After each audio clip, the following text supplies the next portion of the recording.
Pagkatapos natin dalawin ang puntod ni Calvin, pupuntahan naman natin ang puntod ni Hilda.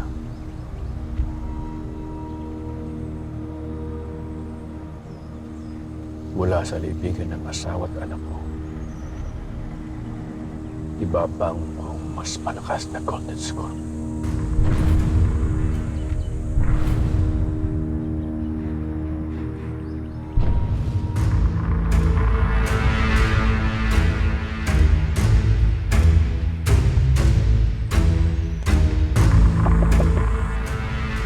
Anong problema? Senyor, kailangan niyo makita po doon ni Calvin.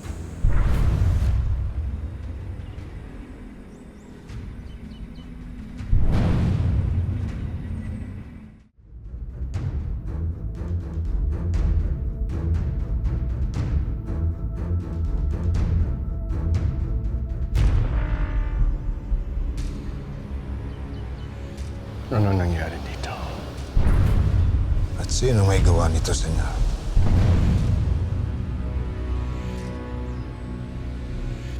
Tawagin niyo yung bantay!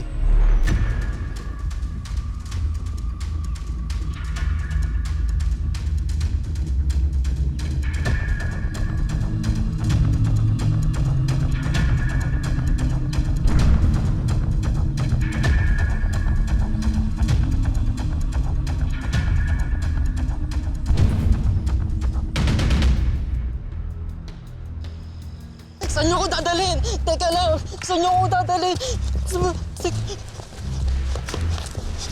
Mahawa po kayo sa akin. Ano pong kailangan niyo? Huwag kang matakot at may tatanong lang si senyor sa'yo. Oo po, oo po. Pinakalibing dito. Saan napunta? Sino may gawa nito? May nakita po akong mga lalaki rito. Mga armado po sila. Sila pong nagtibag ng bangkay na. Sila pong nagtibag ng libingan na to para kunin po yung bangkay. Mga lalaki, nakikilala mo. Hindi ko po sila kilala. Pero narinig ko po yung isa. Tinatawag niya po yung pinaka-leader nila na Amang. Opo, Amang po. Sige na. Pagkabi na yan. Oo. Abang papahukay niyo yung bangkay?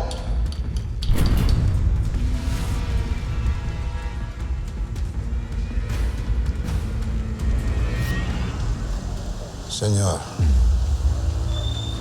parehas nating alam na iisa lang ang taong tinatawag na Amang. Ang hari ng pulong Diablo. Ng mortal kong kaaway.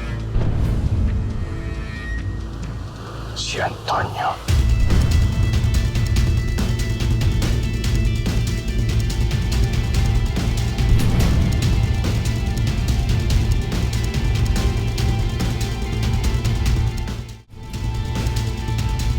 Ano ang balak ni Antonio sa bangkay ng anak ko?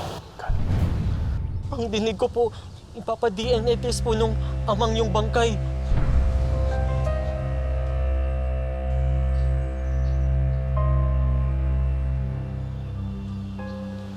DNA test. Ano ang balak ni Antonio?